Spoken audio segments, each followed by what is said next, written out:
Hello les gars, j'espère que vous allez super bien. Aujourd'hui on se retrouve pour une nouvelle vidéo sur les différences qu'il y a entre la France et la Corée du Sud. J'adore cette série vidéo parce que franchement il y a tellement de choses à dire et dans ce genre de vidéo je peux en placer pas mal, donc franchement c'est vraiment hyper cool. En plus vos retours sont vraiment positifs par rapport à ça, vous apprenez à chaque fois de nouvelles choses, donc ça me fait hyper plaisir. Avant de commencer cette vidéo, n'oubliez pas de vous abonner à cette chaîne YouTube, à me suivre sur Instagram, donc c'est inesai.yt, je poste beaucoup de contenu, donc franchement n'hésitez pas à me suivre, on va pas s'ennuyer. Ceci étant dit les gars, on commence tout de suite cette vidéo avec les nouvelles différences dont je voudrais vous parler.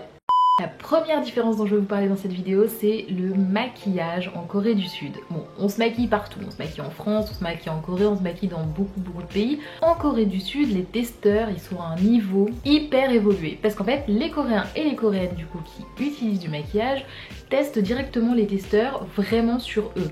Donc par exemple, un rouge à lèvres, tu le trouves joli, vous savez, sur la main, un rouge à lèvres, ça n'a jamais donné la teinte que ça donne réellement sur tes lèvres.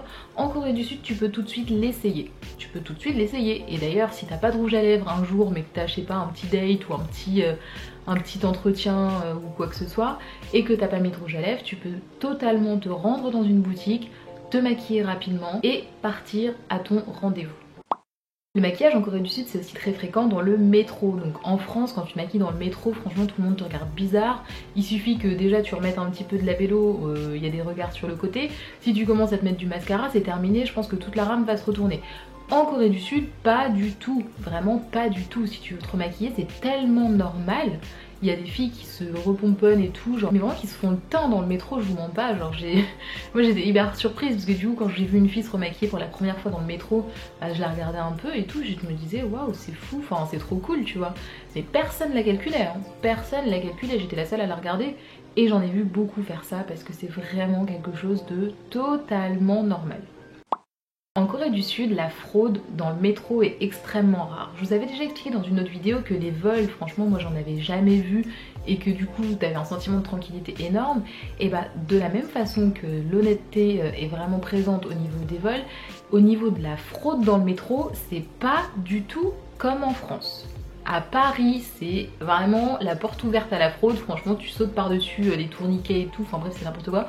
En Corée du Sud, vraiment c'est pas du tout comme ça.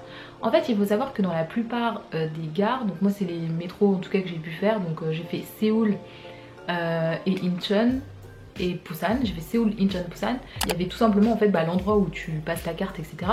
Sauf que tu n'as pas de tourniquet et tu n'as pas de porte. En fait le principe c'est tout l'inverse, c'est tu bipes et du coup tu passes, donc la porte reste ouverte, hein, voilà. Et c'est si tu ne bipes pas ou si tu bipes mal et que tu avances, qu'il y a un détecteur de mouvement qui va faire se refermer les portes. Donc c'est vraiment l'inverse en fait, c'est ça qui est assez amusant, je trouve que c'est vraiment la mentalité inverse, c'est en gros personne ne fraude et si tu fraudes par contre on te bloque. En France c'est plutôt personne ne fraude mais du coup vu que tout le monde est susceptible de frauder, on vous bloque dès le départ et comme ça du coup il n'y a même pas de question à se poser.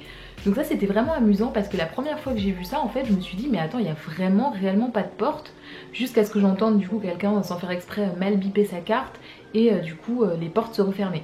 Et le truc c'est qu'en fait t'as vraiment pas envie de frauder quand tu vas là-bas, déjà parce que personne ne le fait et en plus de ça quand t'as le bip bip des portes qui se ferment, t'as vraiment tout le monde qui se retourne en mode enfin t'es seul contre tous quoi, tu sens que t'as vraiment fait une connerie. Mais voilà, en gros la fraude c'est pas du tout comme ici. Ça c'est une petite anecdote marrante mais en tout cas je pense que ceux qui sont allés en Corée du Sud sauront de quoi je parle et ça vous aura sûrement fait marrer autant que moi. C'est que dans certaines stations, à certaines gares du coup, il y a quand le métro arrive une petite musique extrêmement reconnaissable entre mille qui retentit. Donc c'est vraiment, ça annonce tout simplement l'arrivée du métro et cette musique si je vous la retrouve, je vous la mets, ça vous rappellera sûrement des souvenirs.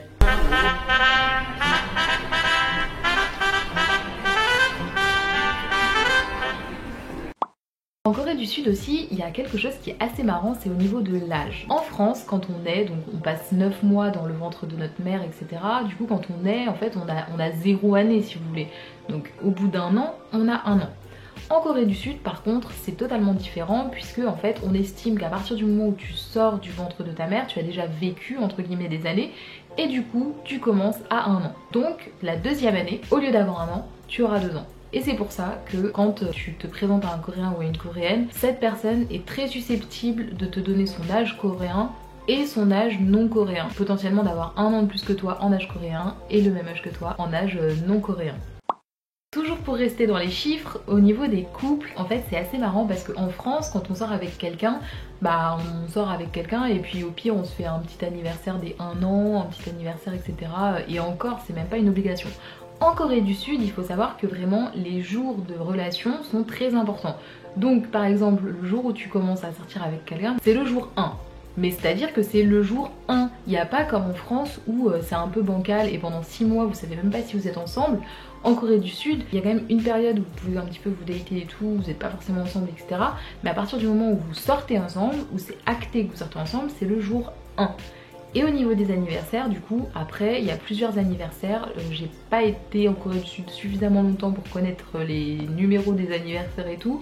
Mais en tout cas je sais que voilà il y a un anniversaire à 100 jours, ça se compte comme ça et c'est assez généralisé. La plupart des Coréens et Coréennes du coup ont la même façon plus ou moins de compter les jours de leur relation.